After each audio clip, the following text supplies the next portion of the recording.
child. I done went in the house and got comfortable for the day. I'm coming out here with a sweatshirt on, no makeup, no earrings. Sorry, y'all, but this is the review for Married to Medicine LA Season 1, Episode 3. Daylight Savings Time is giving us a little bit of extra time to get it done, so let me hurry up. Let's go ahead and start with Britton and Mac. Mac is over it. It is written all over his face. He does not have to say a word. He is tired of doing this whole bi-coastal thing with Britton. He is getting to the point where he wants all of his family there together. And Britton, so she says, is also tired of it and also wanting her family all together as well. However, it makes more sense for them to live in LA financially for her job. As far as Mac, he can do his job anywhere. He's a real estate developer. And while he agrees with that, whenever he looks at homes in LA, of course, they're way out of the price range. I'm not trying to pay a couple of $1,000,000 just to live in a shack. And that is the cost differences when you go from an LA to a Florida. The prices are very different. You can get so much more for your money down in the South or even the Southeast. You can get so much more house for your money. It's the same thing. Even from living in Texas to going to South Carolina, I could get way more for my money in South Carolina than I could in Texas. So there's just differences there, although Texas does have really good home prices. So Britton is telling him, well, you haven't really been looking. Yes, I have been looking. I don't want to live in a shack, and I don't want to live up under my neighbors. I said, okay, we are there. We here, Mac, because I'm a country girl. I do not like living, like, whenever it's time for me to buy a home, of course I live on top of my neighbors. Now, obviously, you see my background. But when it's time for me to buy a home, child, I have got to have my space. I don't want nobody in my business trying to tell me what I can and cannot do or getting offended by what I do and don't do. So Mac wants to have a little bit of land, a little bit of space, and he says that they can live on the outskirts. Well, Britton wasn't aware that he was interested in living on the outskirts. So now she can go ahead and move forward with something a little bit better now that she knows what the options are. I guess apparently they didn't communicate that effectively with each other. So now they got that clear, and hopefully the family will be all together soon. Moving on from that.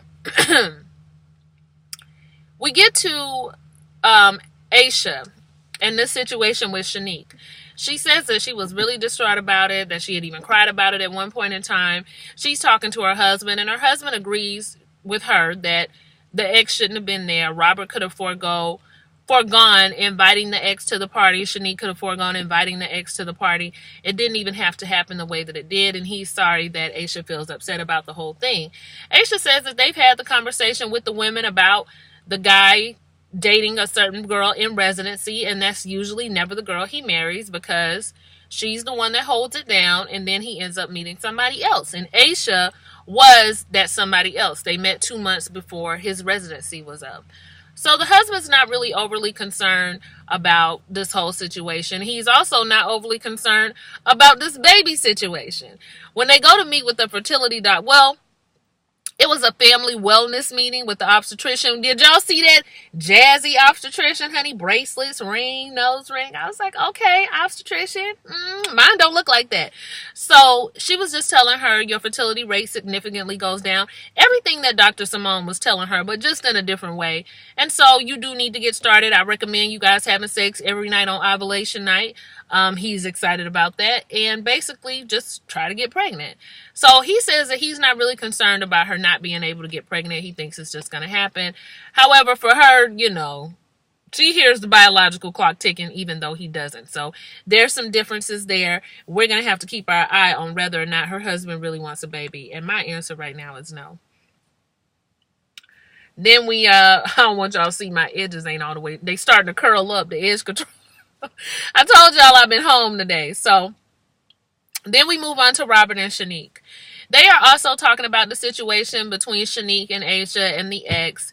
Robert says that the whole conversation should have been deaded immediately because that's his friend. That girl is like family. He met her over time when they were in residency. They're cool. And it shouldn't have been no argument as to whether or not she was there. You should have just told her that's Robert's friend. Robert invited her, and that should have been it. But Shanique still doesn't understand why Aisha got that worked up, why she got so upset, because at the end of the day, she is the wife. Well, Robert has a little bit of tea as to why Aisha got upset. And I'm just like, now, are him and Larry cool? Because I thought that there was a boy code. Hold on, y'all.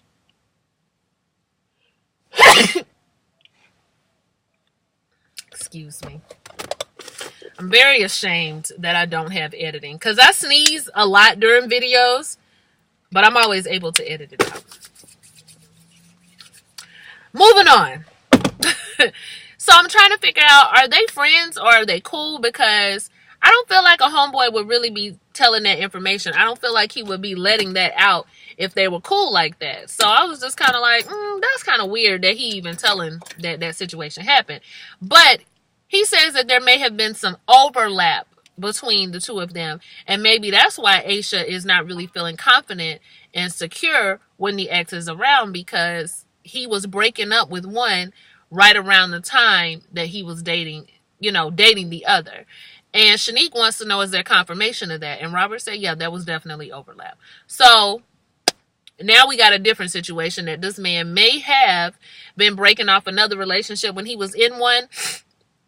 Honestly, y'all, I don't really see the big deal. And if I was Aisha, depending on the circumstances, I wouldn't allow anybody to see me get too worked up about that. Because everybody knows when you're ending a relationship with somebody, there's always like that little time period where you're not really sure how far in you are with the new person, where you might still kind of be messing around with the old person, or vice versa. So it's just kind of like, I don't know if I would get that worked up, because I'm pretty sure Aisha had, little dude she might have been talking to beginning of the relationship, and then you tell people, I gotta cut you off, or you just stop calling. I don't announce to nobody, I just stop calling.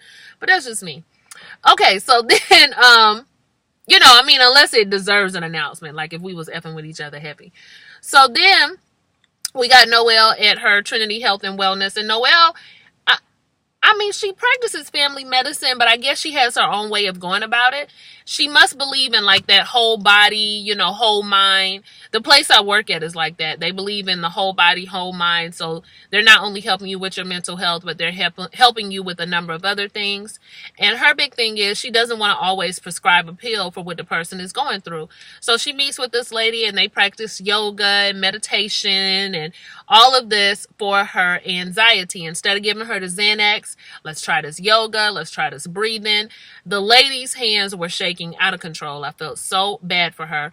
But I tell you who did really enjoy the yoga, and that was the dog. The dog was very relaxed. The dog was in a state of zen that I would love to be in later on tonight. The dog was knocked out. So at least the dog got some benefits if the lady didn't get any benefits. And I'm pretty sure the dog has stress too, because it's an emotional support dog. So I'm pretty sure it's going through some things too. They got a job to do. So, shout out to the dog for getting some rest. Okay. So anyway, then we move on to Imani. Imani's kitchen was cluttered. I cannot stand a cluttered kitchen, but I still like her. But it was just little stuff everywhere in the kitchen. I don't like my countertops to be full of a whole bunch of stuff. It annoys me. Even appliances. I want stuff put up unless we using it. Anyway, she's talking to her husband about her father and the possibility of meeting him. Her husband is just like, I'm not feeling it. I'm not feeling it. We got our family here. We don't know what kind of vibe. We don't know how to kind of energy dude bring it. He talking about him like that's not the sperm that created the life that is Imani, but he is not feeling it. Imani, you can tell she has that hope and that wish to really see her dad. So she sends out a text, and the daddy responded, I don't know. I got to think about it. I was shocked by that. Like, I was not expecting him to give that type of response to a daughter that he had been speaking with, that he knows that he abandoned at some point in time for drugs, and for her to say she wants to finally meet you and you to say you got to think about it. Like, it was just weird to me. But I know everybody has their reasons, everybody has their ways of doing things, and she does have to be patient with him when it comes to that, because I'm sure they're both apprehensive, but it just felt like such a letdown, and I felt bad for Imani. You can tell she's the type that likes to be in control of her feelings, and she played it really hard, but you could see the disappointment and the hurt in her face and in her voice, and that made me really sad, because it was like Phil said, her husband, it was heartbreak all over again. And that's what he's worried about, meeting him and being disappointed all over again. I felt bad for Imani. I can't believe her daddy was just like, and it was so cold too. It wasn't like, hey, let's talk tomorrow. Give me a chance to think about it overnight. I want to see you too. It was just, I don't know. It just seemed cold. But anyway. Jazzy and the Dollhouse Brunch. Now, this is the coup de grace of the whole show. This is the big event. So, Jazzy's having this Dollhouse Brunch. It's BYOB. Be your own Barbie, okay? Not bring your own bag for the ghetto hoes. Including myself, because I've been like, are we bringing Jameson or what are we bringing to? So, be your own Barbie party. Everything is pink. There is, doll houses, there's balloons, there's Barbie's first convertible, there's all kind of pink Barbie stuff there because Barbie was something that she played with when she was a child. LA themed parties are a big deal, and so she wants to have a theme party for herself and for the women's empowerment. Be your own Barbie. Cool.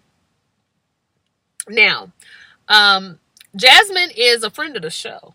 I don't know. I didn't notice that in the opening credits, but now I see that she is a friend of the show, and the ladies have not known her as long as Shanique has as long as Shanique has known her. So I think Jasmine threw this party and invited them, she says, to get to know them better so they could get to know more about her. And good. That's really good. So she threw the party. She invited everybody. Jasmine is... I can see why people would be put off by Jasmine when they first met her initially, but I even said from the very beginning that I was going to reserve judgment on everybody because this is the first couple of episodes and you always go back and forth with who you might like, who you don't like. I still can see how Jasmine can be annoying to some because she has like a little like a valley girl, ditzy type of way about her, and some people don't like that. That's not their thing. But like I said in my last review, my very first review actually I feel like her and Shanique are probably very fun when they're around, even if you kind of looking at them like, they stupid. They still know how to bring a good time, and I feel like Jazzy brought the good time to the episode, or at least she put in a good attempt. So, the Bring Your Own Barbie party, y'all about to be mad at me, but I thought it was cute. I thought it was very cute. I would have been here for it. I love theme parties. I love dressing up. I don't get to go to them as much as I would like, but I love putting my creativity behind the outfit. So I would have been all here for it. Not sure what Barbie I would have come as, but I loved Barbie. I played with Barbies until I was an age that I will not speak of because I don't want y'all to think I'm weird, but me and my good friend played with Barbies for a long time, and we really, really enjoyed playing with our Barbies. I had like 15 Barbies. I never threw my Barbies away. Kept every single one of them. I love Barbies, y'all. What can I say? Holiday Barbies, all of it. So, she's having this party and everybody's supposed to come as a particular Barbie. Well, y'all know how my people do. I don't know what's wrong with black folk, but for some reason, we don't like to follow theme parties. I'm tired of coming to the white party and seeing y'all in black and white, seeing somebody show up in red. I'm tired of coming to the black party, seeing y'all mix it up with other colors and cream and black and cream. I said black. I'm sick of it. I'm tired of y'all showing up in gray. I said black. I'm tired of y'all showing up at the 70s parties, looking like 2003. Get your theme parties together. So, of course, when people show up, I'm just looking at them like, this just look like y'all put on some cute dresses and came on the brunch. This is your normal brunch attire. What Barbie are you? So, I went through, okay, and I'm talking about the guests at large, not just the people on the show. I went through, and as everybody walked up, I tried to decide what kind of Barbie they were before they told us. So, I give y'all what I thought. Okay, now, we got Shanice, okay? Shanice came out. I thought that maybe she could have been an AKA Barbie. She had the pearls. They weren't pink and green, but maybe AKA Barbie. I'm not really sure. Then we had Imani. When Imani came in, I thought maybe she was comfortable Barbie. Maybe she was coming as, the dress down Barbie, the beach Barbie, shorts. Or did she have on a skirt? Little skirt, little white frilly top, comfortable. Mom Barbie. Then we had Dr. Noel. I thought Dr. Noel came as Ruffle Barbie. She had on plenty of ruffles and flaps and all of that.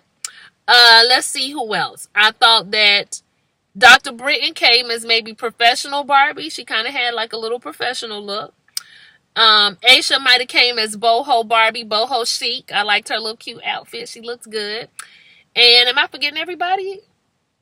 And oh, Jazzy, I thought that she was a holiday Barbie when I first saw her. She looked like the dolls that came in the special boxes, the holiday box. So that's who I thought everybody was, right? Okay, cool. So everybody starts showing up, and the house is amazing. It's a huge home, beautiful decor. And when Noelle and Aisha show up, they're just like, "This is a nice house for a doctor's salary. He must have other businesses."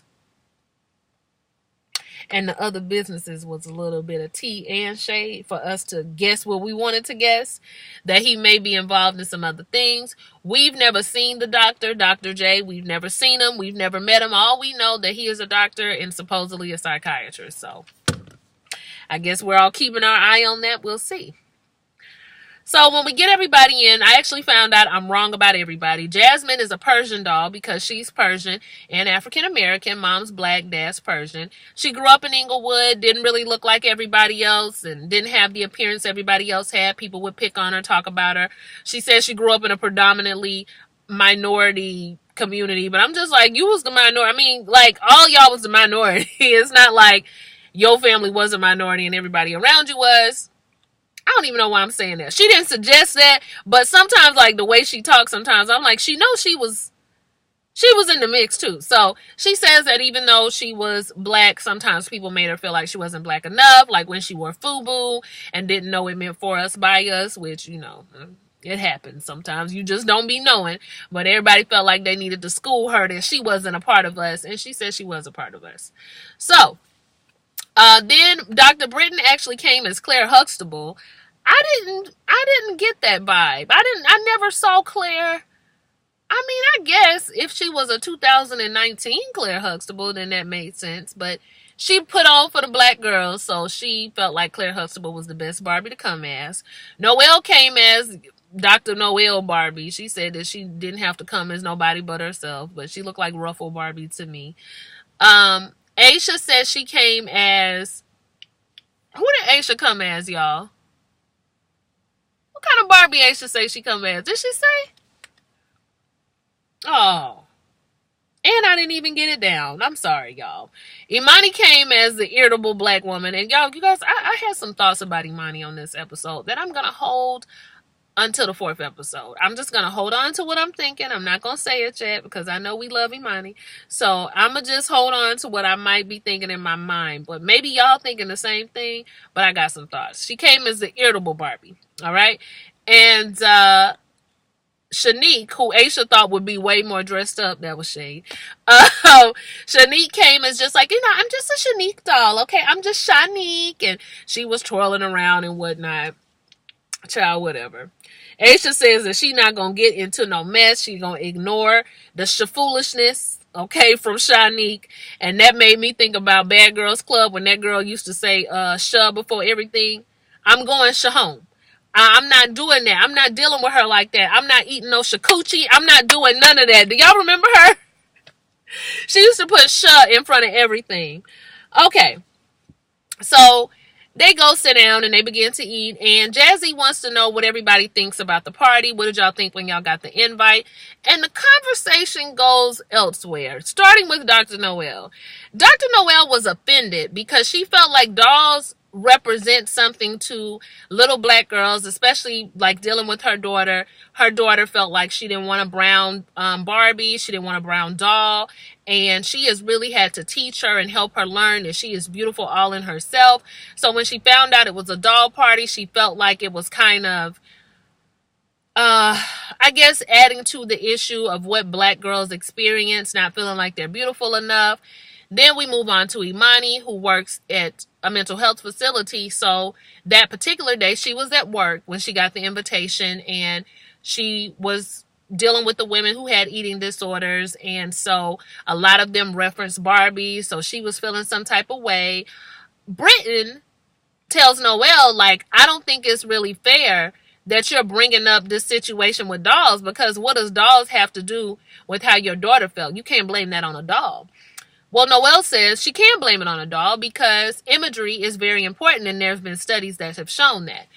And I got everybody's point all across the board. Even when Britton said, I wanted to be more like people around me. Like, I had brown dolls, I had black dolls, And it never dawned to me that, not never dawned to her, but she knew that she was still black and she was different, and she just dealt with it when it came.